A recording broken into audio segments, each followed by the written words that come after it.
ሰላም የምሳሌ ቻናል ቤተሰቦች እንዴት ናችሁ? ለዚህ ቻናል አዲስ የሆናችሁ ሰብስክራይብ በማድረግ ቻናላችንን እንድትቀላቀሉ እንጋብዛለን።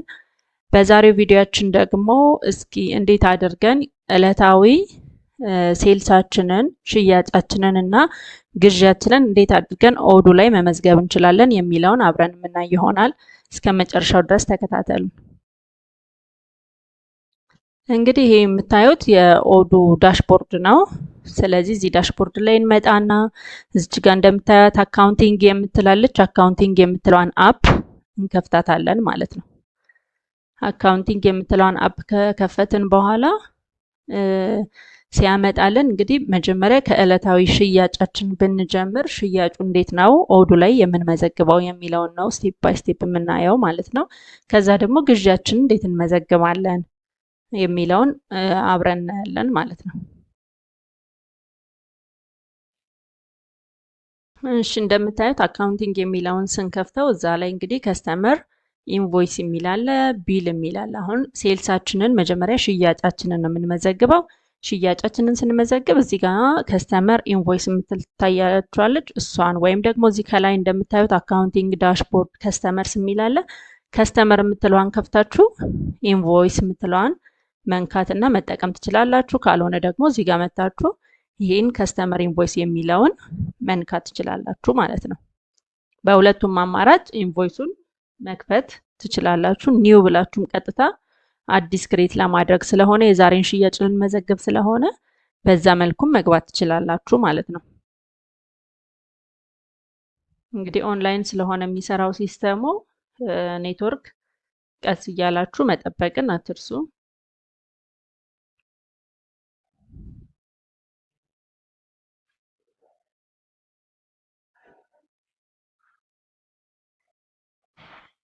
እሺ እንግዲህ ይሄን ከስተመር ኢንቮይስ የሚለውን ስትከፍቱት ከዚህ በፊት የመዘገባችሁት ኢንቮይስ እዚህ ጋር ይመጣል።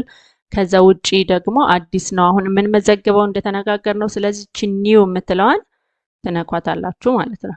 ኒው የምትለዋን ስትነኳት እንግዲህ እዚህ ጋር ይመጣላችኋል። ከስተመር ኢንቮይስ ይላል፣ ድራፍት ይላል፣ ከስተመር የከስተመሩን ስም እዚህ ጋር ታስገባላችሁ። አድሬስ ካለ ዴሊቨሪ አድሬስ ይጻፋል። ቀን ታስገባላችሁ። ከዛ ዲው ዴት ካለው ዲው ዴት ታስገባላችሁ። ጆርናሉ ደግሞ ከስተመር ኢንቮይስ ነው። ያው እሱ ከስተመር ኢንቮይስ ነው። ከዛ እዚህ ጋር መታችሁ አድ እያላችሁ የምትሸጡትን ሽያጫችሁን ማስገባት ትችላላችሁ ማለት ነው። አሁን እዚህ ጋር ከስተመራችንን ማን እንበል? እዚህ ጋር ሰብለ የሚል አለ። ለሰብለ ነው የምንሸጠው ብለን ብናስብ ቀናችን መቼ ነው? ዛሬ ኦክቶበር 16 ነው። ኦክቶበር 16 እንላለን። ከዛ እዚህ ጋር እንመጣና አድ ላይን የምትለዋን ትነኳታላችሁ። አድ ላይን የምትለዋን ስትነኳት እንግዲህ እዚህ ጋር ያመጣልናል ማለት ነው። ፕሮዳክታችን ምንድነው፣ የምትሸጡት ነገር ምንድነው የሚለውን ማስገባት ይኖርባችኋል። ፕሮዳክታችሁን ታስገባላችሁ። አሁን ለምሳሌ ቡና ነው የምሸጠው ካልኩኝ ኢንካም አካውንቷን እዚህ ጋር እንመርጣታለን። ኢንካም ፍሮም ሴልስ ኦፍ ኮፊ ብዬ አስቀምጫለሁ። ስለዚህ ከዚህ የመጣ ገቢ የሚለው ገብቷል። ስንት ኳንቲቲ ነው፣ ስንት ብዛት ነው የምትሸጡት የሚለውን ደግሞ እዚህ ጋር ታስገባላችሁ። ለምሳሌ 1000 ኪሎ ግራም ነው የምንሸጠው ብለን ብናስብ ፕራይሱ ስንት ነው? ፕራይሳችሁን ታስገባላችሁ እዚህ ጋር በ1200 1000 ኪሎ ግራሙ በ1200 ብር ነው የምሸጠው ካልኩኝ ከዛ በኋላ ምንድነው የሚቀረን? ታክስ ደግሞ እዚህ ጋር ታስገባላችሁ ማለት ነው። ሎካሊ ከሆነ የምትሸጡት ያንን 15% ቫት ካላችሁ 15%፣ 0% ከሆነ 0% ታስገባላችሁ። ዊዞልድም ካላችሁ ዊዞልዳችሁን። አሁን እኛ ሽያጭ ስለሆነ ዊዞልዱን የሚቆርጥብን የሚገዛን ሰው ነው አይደለ? ስለዚህ ዊዞልድ አናስገባም። ቫቷን ግን እዚህ ጋር እናስቀምጣለን። እንደምታዩት ካልኩሌት አድርጎ አማውንቱን እዚህ ጋር ያመጣልናል ማለት ነው።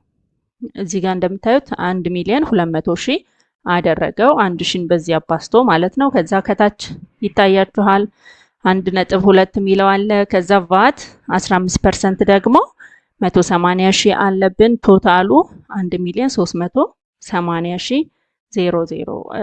1,380,000 ነው ማለት ነው። ስለዚህ እንግዲህ ይሄንን ካወቃችሁ ይሄንን ክሬት ካደረጋችሁ በኋላ ምንድነው ወደ ምንድነው የምትሄዱት? ኮንፊርም ወደ ማለት ነው የምትሄዱት።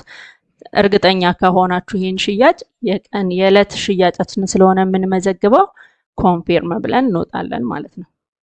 ኮንፊርም እንላለን። እዚህ ጋር እንደምታዩት ደግሞ ሌላ ምን አማራጭ አለ? ሴንድ ኢሜል መላክ ትችላላችሁ ለከስተመሮቻችሁ ይሄንን ሪሲት ይሄን ፔመንት አይተው እንዲከፍሉ ከፈለጋችሁ ይሄንን ሴንድ የሚለውን ፕሪንት ከፈለጋችሁ ፕሪንት ብላችሁ ማስገባት ትችላላችሁ።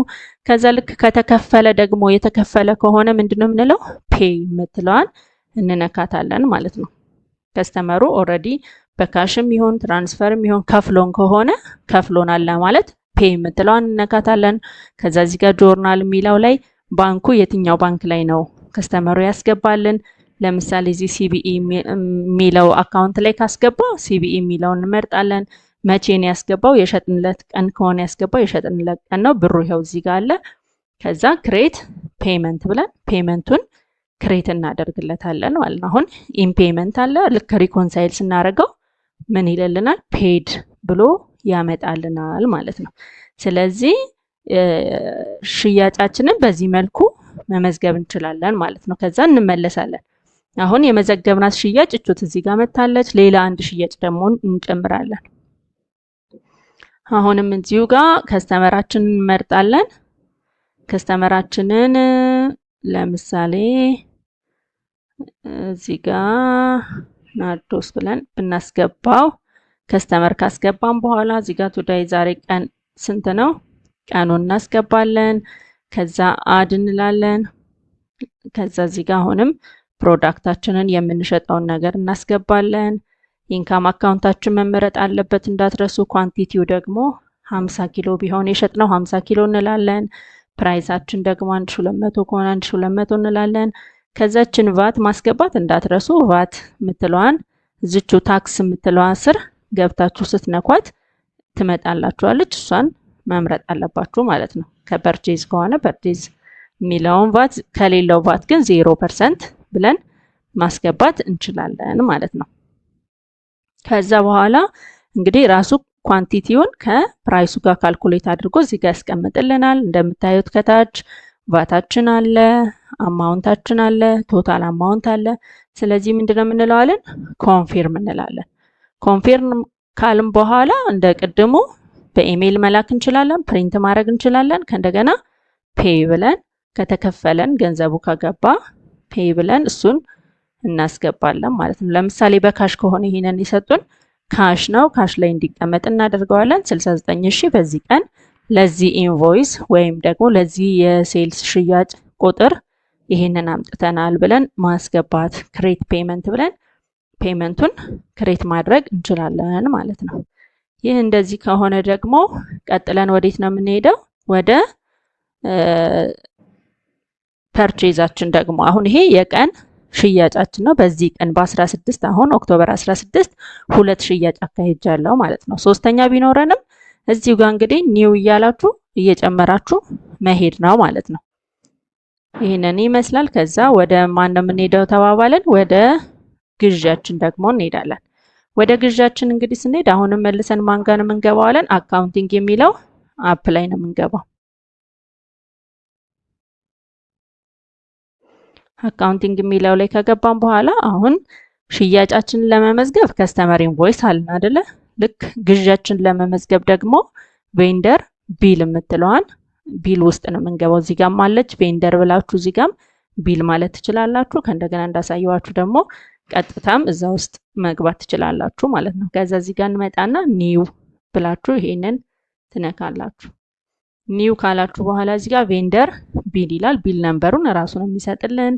ቬንደራችን ግን የምንገዛው ሰው ማን ነው? ለምሳሌ ስሪፒ ፓኬጂንግ ቢሆን የገዛ ነው ይሄንን እናስገባለን። ቀኑ የገዛንበት ቀን በዛሬ ነው። እንግዲህ ዕለታዊውን አይደል እየመዘገብን ያለ ነው። በዛሬ ነው። አካውንቲንግ ዴቱም ዛሬ ነው። ዲው ዴቱ መቼ ነው? ዛሬ እንዲገባ ነው እቃው የሚጠበቀው ወይስ አንድ ቀን ሁለት ቀን ይቆያል የሚለውን እዚሁ ጋር እችን እየነካችሁ ካላንደር ስለሆነ ይሄ ካላንደሩን መምረጥ ትችላላችሁ። ቢል ሪፈረንስ የሚለው ደግሞ ደረሰኛችሁ ላይ ያለውን ኤፍኤስ ነምበር፣ ለምሳሌ ኤፍኤስ ነምበሩ እንደዚህ ሆኖ 38 ቢል ኤፍኤስ ነምበሩን ወይም በማኑዋልም ከሆነ ማኑዋሊ ያገኛችሁት ሪሲቱ የእጅ በእጅ ሽያጩ የዛ ቁጥር እንደ ሪፈረንስ እዚህ ጋር ታስገቡታላችሁ ማለት ነው። እሱን ካስገባችሁ በኋላ ወደ ታች ወርዳችሁ ምንድነው የምትሉት አድ ላይን የሚለውን ትነካላችሁ ማለት ነው። አድ ላይን የሚለውን ትነኩና ከዛ እዚህ ጋር ምንድነው ፕሮዳክቱ ቦክስ ከሆነ ቦክስ ነው። ከሌላችሁ ፕሮዳክቱን እንግዲህ ከዚህ በፊት ካልመዘገባችሁ ክሬት ብላችሁ ክሬት ማድረግ ትችላላችሁ። የተመዘገበ ደግሞ ካለ የተመዘገበው ለምሳሌ ካርቶን የለም የተመዘገበ አይደል። ስለዚህ እዚህ ጋር መጣና ቦክስ የሚለውን ክሬት አደርግለታለሁ ማለት ነው። አሁን እኔ ካርቶን የገዛሁት ስለዚህ እሱን ክሬት አደረኩ። ፕሮዳክቱን አካውንታችን ደግሞ እዚህ ጋር እንመርጣለን። እዚህ ጋር መተን የትኛው አካውንት ላይ ነው የምንወስደው? ይሄንን ኢንቨንተሪ ላይ ነው የምንወስደው፣ ኮስት ኦፍ ሴልስ ነው፣ ኤክስፔንስ ነው የሚለውን እንግዲህ እንደየራሳችሁ ፕሮዳክት ስለሆነ የምትሄዱት በየራሳችሁ ታስገባላችሁ። አሁን ለምሳሌ እኔ ኮስት ኦፍ ሴልስ ላይ ባስገባው እዚህ ጋር ፓኬጂንግ የሚለው ላይ ባስገባው እሱን አካውንት መረጥኩኝ። ብዛቱ ስንት ነው የወሰድኩት? ለምሳሌ ለትንሽዬ ቢሆን የፈለኩት 50 ፒስ ነው የገዛሁት ብል እዚህ ጋር 50 እንጽፋለሁ። የአንዱ ዋጋ 75 ብር ከሆነ 75 ብር እንጽፋለሁ። ከዛ አሁን ግዣችንም ምን አለው ቫት አለው አይደለ? ስለዚህ ቫት አለው፣ ቫት እናስገባለን። ዊዞልድ አለው። ዊዞልዱን ደግሞ እቺን 2% የምትለዋን 3% ማድረግ እንችላለን። ስለዚህ 3% ከሆነ 2%ም ከሆነ ዊዞልዱን እንደዛ እናድርጋት።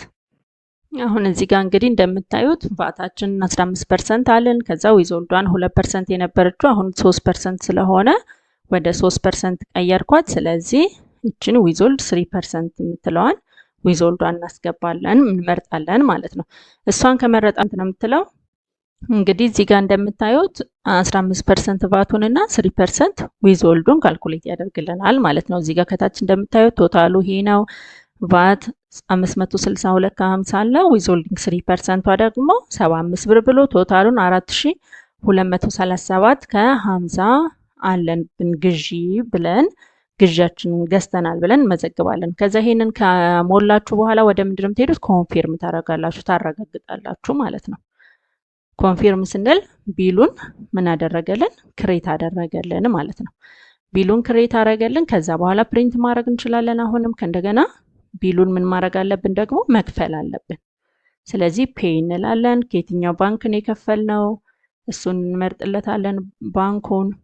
ከዛ በዚህ ቀን የከፈልነው ይሄው እዚህ ጋርም አለ፣ ኤፍኤስ ነምበራችን አለ። ስለዚህ እዚህ ጋር ክሬት ፔመንት ብለን ፔመንቱን ክሬት እናደርጋለን። ኢን ፔመንት ይላል። ልክ ሪኮንሳይል ስናደርገው ፔድ ይላል ማለት ነው። ይሄንን ይመስላል። ከእንደገና ታች ወርዳችሁ ደግሞ አታችመንቱን ሪሲቱ ካላችሁ ሪሲቱን አታች ማድረግ ይቻላል ማለት ነው። እዚህ ጋር እንደምታዩት እቺ ምልክት የአታችመንት ምልክት ናት።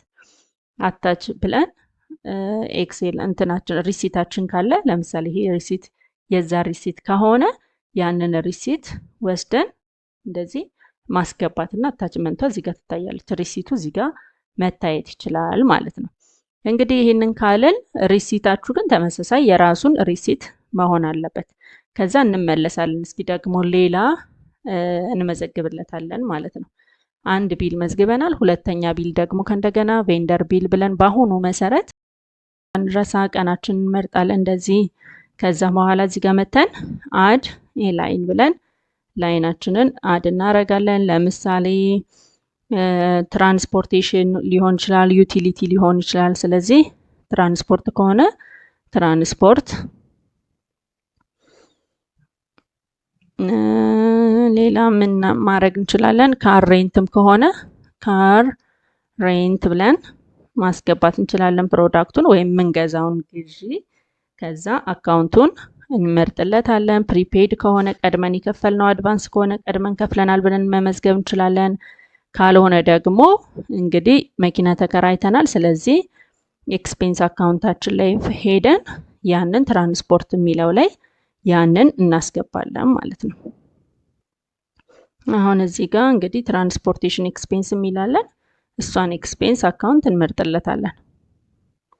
እሷን ከመረጥን በኋላ ስንት ነው? አንድ ደረሰኝ ከሆነ ያለን አንድ ነው። ፕራይሱ ስንት ነው እንላለን። 20 ሺህ ብር ቢሆን የተከራየ ነው 20 ሺህ ብር እናስገባለን። ቫታችን እናስገባለን። ስለዚህ ሰርቪስ ከ10 ሺህ በላይ ደግሞ ዊዞልድ ይደረጋል ብለናል። ስለዚህ አሁን እዚህ ጋር ደግሞ ዊዞልዳችንን 3% ካልኩሌት ማድረግ ይኖርብናል ማለት ነው። 3%ን ዊዞልድ እንመርጣለን። ቫትም አለ መኪና ኪራይ ስለሆነ ደረሰኝ ካለው ቦታ ከተከራየን በዚህ መልኩ ቶታሉ 20 ሺህ አለ፣ ቫታችን 3 ሺህ አለች፣ ዊዞልዳችን 600 አለች። አጠቃላይ የምንከፍለው 22400 ነው ብለን እናስገባለን። እዚህ ጋር እንግዲህ አታች እያደረጋችሁ ሪሲቶችን ምን ማድረግ ትችላላችሁ? ማስገባት ትችላላችሁ ማለት ነው። ከዛ ምንድነው የምናደርገው? ኮንፊርም ብለን ኮንፊርም እናደርጋለን።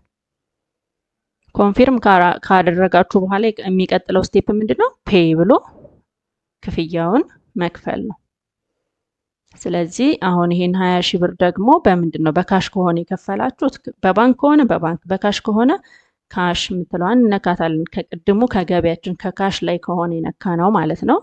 ከዛ 22400 ወይም አድቫንስ የተሰጠው ሰው ካለ የዛን ሰው ካወጣው ሰው ከወጣበት ባንክ የባንኩን አካውንት እናስገባለን። አሁን ከዚሁ ከሆነ የወጣው ከዚሁ አካውንት ነው የወጣው፣ በዚህ ቀን የወጣው ለዚህ ነው፣ ለዚህ ቁጥር ደረሰኝ ነው የወጣው ማለት ነው። ከዛ በኋላ ክሬት ፔመንት አድርጋ ብላችሁ ፔመንቱን ክሬት ማድረግ ትችላላችሁ ማለት ነው። ስለዚህ በዚህ መልክ እንግዲህ የየቀኑን ግዣችንንም የየቀኑ ሽያጫችንንም መመዝገብ እንችላለን። እንግዲህ በሚቀጥለው ቪዲዮአችን ደግሞ እንዴት አድርገን የቫት ታክስ ሰመሪያችን እንዴት እናወጣለን፣ ለሽያጭ ለግዢ ያወጣነውን ቫት ደግሞ እንዴት አድርገን ነው ሰመሪውን የምናወጣው የሚለውን አብረን የምናይ ይሆናል። ስላዳመጣችሁኝ አመሰግናለሁ። ሰብስክራይብ ያላደረጋችሁ ሰዎች ሰብስክራይብ አድርጉ፣ ላይክ አድርጉ፣ ሼር አድርጉ። በሚቀጥለው ቪዲዮ እስክንገናኝ ድረስ ሰላም ሁኑ።